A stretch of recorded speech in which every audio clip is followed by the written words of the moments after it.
ചെറുപഴമുണ്ടെങ്കിൽ easy ആയിട്ട് തയ്യാറാക്കിയെടുക്കാൻ പറ്റിയ നല്ലൊരു ഡ്രിങ്കിൻ്റെ റെസിപ്പി നോക്കാം. അതിനായി ഞാനിവിടെ 4 പാളയൻകുടം പഴമാണ് എടുത്തിട്ടുള്ളത്. ഈ ഡ്രിങ്ക് തയ്യാറാക്കാനായിട്ട് പാളയൻകുടം പഴം തന്നെ എടുക്കേണ്ടതാണ്.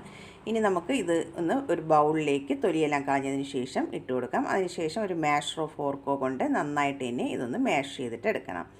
ചെറിയ ചെറിയ കട്ടകളൊക്കെ ഉണ്ടെങ്കിലും കുഴപ്പമില്ല. നന്നായിട്ട് ഇനി ഇതുപോലെ ഒന്ന് മാഷ് ചെയ്തിട്ടെടുക്കാം. അതിനുശേഷം അതിലേക്ക് മധുരത്തിന് ആവശ്യമായിട്ടുള്ള ശർക്കരയാണ് ഞാനിവിടെ ചേർത്ത് കൊടുത്തിട്ടുള്ളത്. 1/2 കപ്പ് ശർക്കരയാണ് എടുത്തിട്ടുള്ളത്. കല്ലൊന്നും ഇല്ലാത്തതായതുകൊണ്ടാണ് ഡയറക്റ്റായിട്ട് അതിലേക്ക് ചേർത്ത് കൊടുത്തിട്ടുള്ളത്. കല്ലുള്ളതാണെങ്കിൽ ഒരു 1/4 കപ്പ് വെള്ളം ഒഴിച്ച് ഒന്ന് മെൽറ്റ് ചെയ്തതിന് ശേഷം അരിച്ചിട്ട് വേണം അതിലേക്ക് ചേർത്ത് കൊടുക്കാൻ. എന്നിട്ട് നമുക്ക് നന്നായിട്ട് ഇനി ആ ശർക്കരയെല്ലാം ഒന്ന് മെൽറ്റായി വരുന്നത് വരെ ഒന്ന് മിക്സ് ചെയ്തിട്ട് എടുക്കണം. നന്നായിട്ടിവിടെ മിക്സ് ചെയ്തെടുത്തിട്ടുണ്ട്. ഇനി നമുക്കതിലേക്ക് തേങ്ങാപ്പാലാണ് ചേർത്ത് കൊടുക്കേണ്ടത്. തേങ്ങയുടെ 2/2 പാൽ ഞാനിവിടെ 1/2 കപ്പാണ് അതിലേക്ക് ചേർത്ത് കൊടുക്കുന്നത്. എന്നിട്ട് നമുക്ക് നന്നായിട്ട് ഇനി ഒന്ന് മിക്സ് ചെയ്തിട്ട് എടുക്കണം.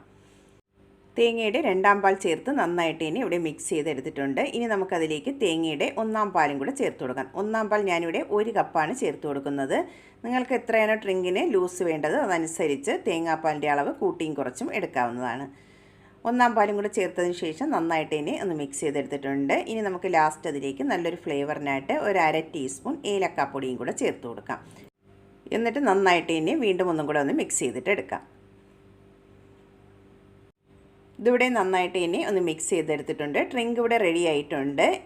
ഇതുപോലെ വേണമെങ്കിലും കുടിക്കാൻ നല്ല ടേസ്റ്റാണ്. ഞാനിവിടെ ഇതിലേക്ക് നെയ്യിൽ വറുത്തെടുത്തിട്ടുള്ള കുറച്ച് അവിൽ ചേർത്ത് കൊടുക്കുന്നുണ്ട്. അതിൻ്റെ കൂടെ തന്നെ നെയ്യിൽ ഒന്ന് വറുത്തെടുത്തിട്ടുള്ള കപ്പലണ്ടിയും കൂടെ ചേർത്ത് കൊടുക്കുന്നുണ്ട്. ഇത് ചേർത്ത് കൊടുത്തില്ലെങ്കിലും കുടിക്കാൻ നല്ല ടേസ്റ്റാണ്. എല്ലാ പേരും ഒന്ന് ട്രൈ ചെയ്ത് നോക്കണം. ഈ ചൂടുകാലത്തേക്ക് കുടിക്കാൻ പറ്റിയ ഒരു അടിപൊളി ഡ്രിങ്കാണ്. വീഡിയോ ഇഷ്ടമാകുന്നെങ്കിൽ ഒന്ന് ലൈക്ക് ചെയ്ത് സപ്പോർട്ട് ചെയ്യാൻ മറക്കരുതേ. ആദ്യമായിട്ടാണ് കാണുന്നവരുണ്ടെങ്കിൽ പ്ലീസ് ഒന്ന് സബ്സ്ക്രൈബ് ചെയ്തും കൂടെ സപ്പോർട്ട് ചെയ്യണേ. എന്നാൽ നമുക്ക് പുതിയൊരു വീഡിയോയുമായി കാണുന്നതുവരെ താങ്ക്സ് ഫോർ വാച്ചിങ്.